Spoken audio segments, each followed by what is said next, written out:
जो गोवर्धन पर्वत देवदमन श्रीनाथ जी का दर्शन कर लेता है, पृथ्वी के समस्त तीर्थों और भगवत स्वरूपों के दर्शन का फल प्राप्त हो जाता है। गंधमादन पर्वत पर तपस्या करके जो फल प्राप्त नहीं किया जा सकता, उससे करोड़ गुना फल गिरिराज जी की परिक्रमा, गिरिराज जी के दर्शन से। पर परिक्रमा करने वालों से प्रार्थना है, ये जो आधुनिकता लेकर के ब्रज में आते हो, कृपा करके ऐसी परिक्रमा दूषित मत करो।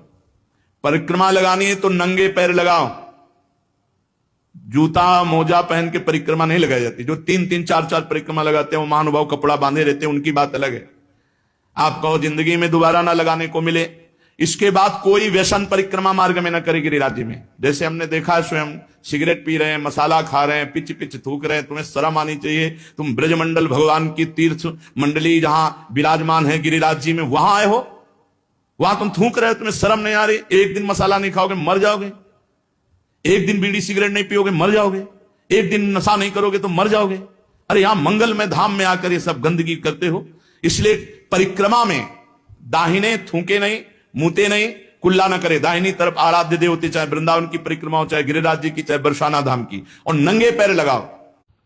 गोवर्धन पर्वत की यात्रा करने से 1 करोड़ सोने से सींग बढ़ाकर गौ में दान करने का जो फल ऋषभ पर्वत, कूटक पर्वत, कोलक पर्वत पर है, वो गिरिराज जी की यात्रा मात्र से पूर्ण हो जाता है।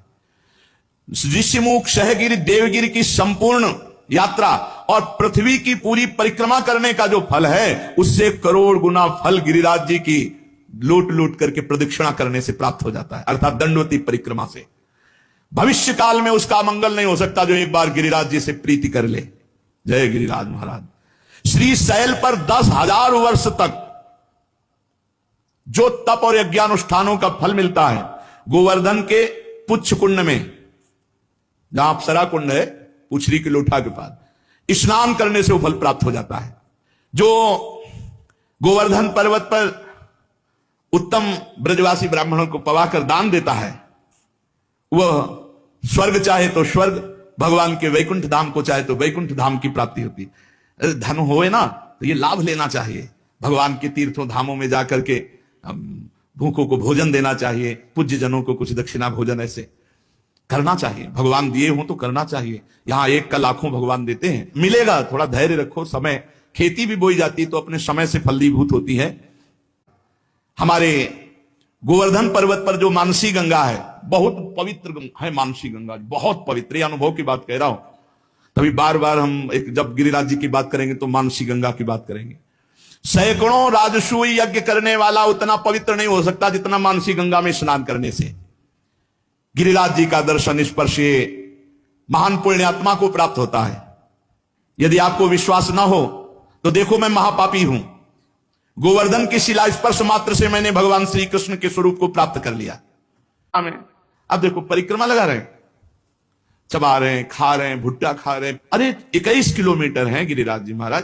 प्रारंभ करने के पहले कुछ पा लो, बीच में प्यास लगे तो जल ले लो, और जिससे जल पियो उसको ₹1-2 भेंट दे दो। जो यहां की पद्धति, ऐसे नहीं कि प्याऊ में ऐसे पिया नहीं, एक किसी का प्रतिग्रह यहां मत ब्रजमंडल में स्वीकार करो। अगर पानी पियो तो ₹2-4 दे दिया उनको, और फिर परिक्रमा लगाओ मौन होकर।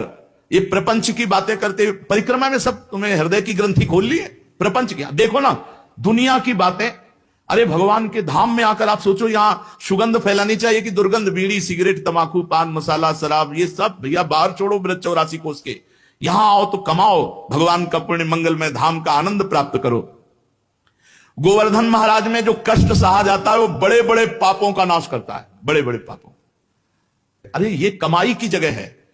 यहां उपवास करके खूब मंत्र, खूब नाम जप करो, भगवान का कीर्तन करो, परिक्रमा लगाओ, दंडवती लोटो, जन्म जन्म के पाप नष्ट करके लोक परलोक की उन्नति को प्राप्त हो। पर नहीं, बुद्धि भ्रष्ट है। यहां आए होटलों में वही संसारिकता, वही गंदी बातें। कैसे तुम्हारा मंगल होगा? 1-2 दिन के लिए श्री जी ने कृपा करी कि धाम प्रवेश पा जाओ, धाम में आके होटलबाजी इधर उधर। अरे ठीक है, कहीं रहो। घर गृहस्थी के जितने खेल है संसार में, जीवन भर खेलोगे भाई। धाम आए हो, भगवान के तीर्थ जाओ, नियम संयम से रहो, कम से कम 2-4 दिन जो आए हो ब्रह्मचर्य से रहो, पवित्र आहार करो। 1 दिन उपवास जरूर करना चाहिए। तीर्थवास का एक नियम है कि कम से कम 3 दिन रहे, तो 1 दिन उपवास करे, दूसरे दिन फलाहार, तीसरे दिन 1 बार अन्न ले ले, और खूब साधन भजन करे। ये तो कमाई का देश है। देखो, जो कर्म करोगे उसका आपको फल भोगना पड़ेगा। चरित्र सुन करके भयभीत होना चाहिए, और भगवान की शरण में जाना चाहिए और वो उपाय करना चाहिए जिससे हम निष्पाप हो जाएं, हमें दंड भोगने को ना मिले, हमें कम से कम अगला जन्म मिले तो सुअर कुत्ता का ना मिले, फिर मनुष्य जन्म मिले और हम साधना करके भगवान की प्राप्ति करें। मनुष्य जीवन बड़ा दुर्लभ है।